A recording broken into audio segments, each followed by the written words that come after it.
जिले मेरचल के केसरा मंडल चौराहा पर वाक़ अम्बेडकर संगम की जानिब से सुप्रीम कोर्ट की चीफ जस्टिस गोवाई पर हमले की मजम्मत करते हुए धरना मुनज़्ज़म किया गया। धरने में डॉक्टर बाबा साहेब अम्बेडकर के मुजस्समे और जस्टिस गोवाई की तस्वीर के साथ चौराहे पर धरना दिया गया।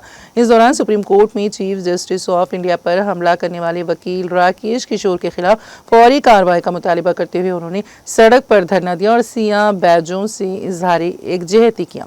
बारिज़ना राकेश किशोर के खिलाफ केसरा पुलिस स्टेशन में शिकायत दर्ज कराई गई।